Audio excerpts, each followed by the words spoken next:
இப்போ இதை எப்படி பண்ணுறதுன்னு பார்க்கலாம்.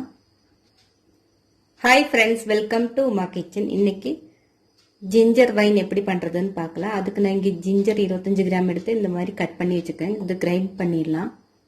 மிக்ஸி ஜாரில் போட்டு வச்சுருக்கேங்க. ஒரு டேபிள் ஸ்பூன் அளவுக்கு காஞ்ச முந்திரி, திராட்சை சொல்லலைங்களா, அதை எடுத்து வச்சுருக்கேங்க. இது கருப்பு கலராக இருந்தாலும் பரவாயில்ல, இந்த கலராக இருந்தாலும் பரவாயில்ல. கருப்பாக இருந்தால் கொஞ்சம் கலர் சேஞ்ச் கிடைக்கும், ஆனால் நல்லது ஹெல்த்துக்கு. 250 கிராம் சர்க்கரை எடுத்துருக்கேங்க. 25 கிராம் இஞ்சிக்கு வந்து 250 கிராம் சர்க்கரை.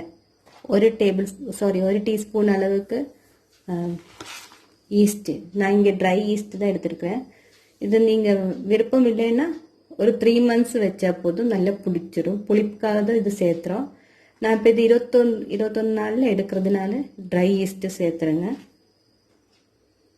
அப்புறம் 1 லிட்டர் தண்ணி, இவ்வளோதான் அதுக்கு தேவையான பொருள். இது எப்படி பண்ணுறதுன்னு பார்க்கலாம். ஃபஸ்ட்டு இது கிரைண்ட் பண்ணிட்டு வந்துடுறேங்க. இப்போ இஞ்சி நல்லா அரைச்சாச்சுங்க. இந்த மாதிரி க்ரஷ் பண்ணாலும் போதும், கொஞ்சம் ஜாஸ்தி க்ரஷ் பண்ணிட்டேன், பரவாயில்ல. இதுவும் விழுதா, திராட்சையும் விழுதா அரைச்சிட்டேன். இப்போ நம்ம பண்ண ஆரம்பிச்சிடலாம். இப்போ ஒரு பேன் வச்சுருக்கேங்க. இதில் சர்க்கரை ஆட் பண்ணிக்கலாம்.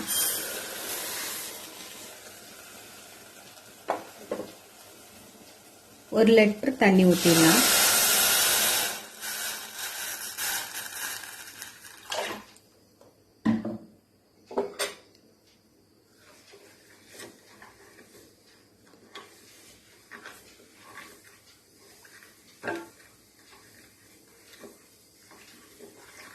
சர்க்கரை நல்லா மெல்ட் ஆகட்டுங்க.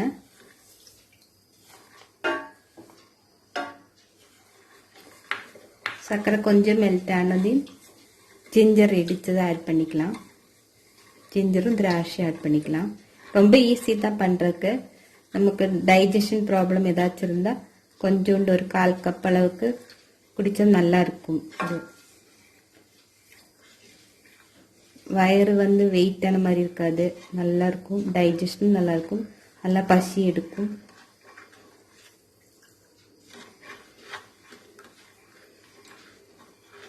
இது 1 கிலோ சர்க்கரைக்கு 3 லிட்டர் தண்ணி, அதுதான் அளவு. நான் இப்போ 1/4 கிலோ எடுத்ததுனால 1 லிட்டர் எடுத்துருக்கிறேன்.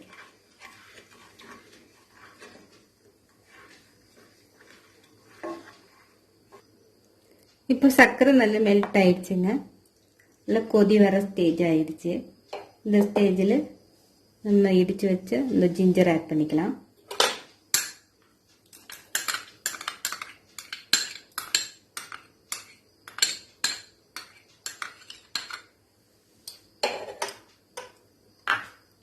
இந்த திராட்சையும் ஆட் பண்ணிக்கலாம்.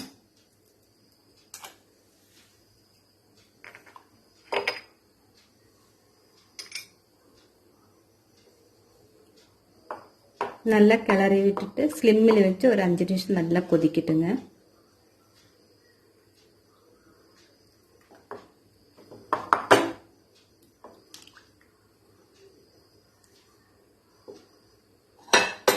மூடி வச்சுக்கலாம். 5 நிமிஷம் நல்லா கொதிக்கட்டும்.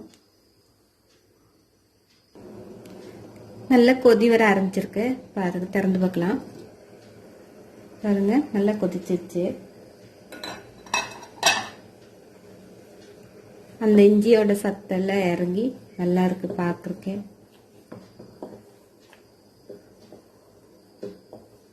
இது கொஞ்சம் வெகுன்னு சூடு இருக்கும்போது நம்ம ஈஸ்ட் ஆட் பண்ணிக்கலாம்.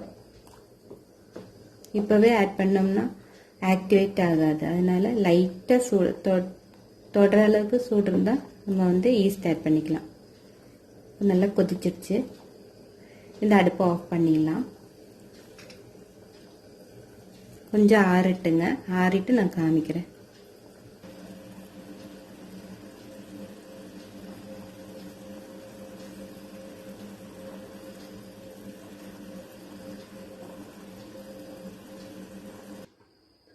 இப்போ நல்லா ஆறிடுச்சுங்க. பாருங்க, இந்த மாதிரி இருக்கு.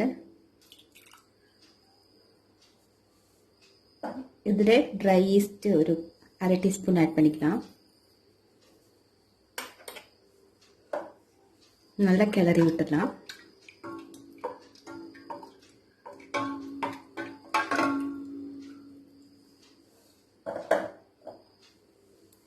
இதை வந்து இந்த மாதிரி ஒரு பரணியில் ட்ரான்ஸ்ஃபர் பண்ணிக்கலாம்.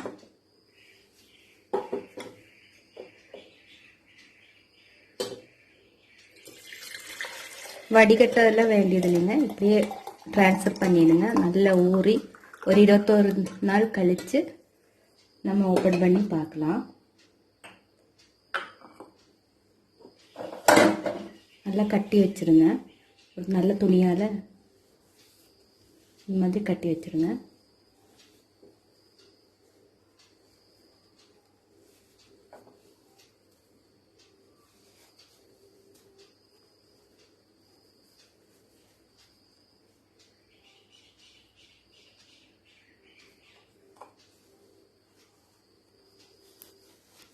டைட்டாக எந்த பூச்சி எதுவுமே போகாத மாதிரி நல்லா டைட்டாக சீல் பண்ணிடுங்க. இந்த மாதிரி இப்போ இது நான் வந்து வடிகட்டிட்டு உங்களுக்கு இப்போவே காமிக்கிறேன். ஆக்சுவலாக இது 21 நாள் வைக்கணும், நான் உங்களுக்கு காமிக்கிறதுக்காக இப்போ வடிகட்டுறேங்க.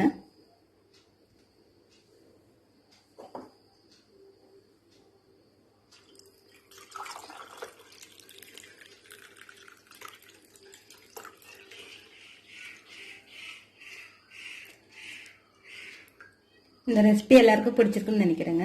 பிடிச்சிருந்தா லைக் பண்ணுங்க, ஷேர் பண்ணுங்க. இது இன்னும் கலர் சேஞ்ச் ஆகும், ஊற ஊற இன்னும் அந்த போட்ட திராட்சையோட கலர் வந்துருங்க. என்னோட சேனல் புதுசாக பார்க்குறவங்க வந்து மறக்காமல் சப்ஸ்கிரைப் பண்ணுங்க, லைக் பண்ணுங்க, கமெண்ட் பண்ணுங்க ப்ளீஸ். இந்த வீடியோ பார்த்ததுக்கு ரொம்ப ரொம்ப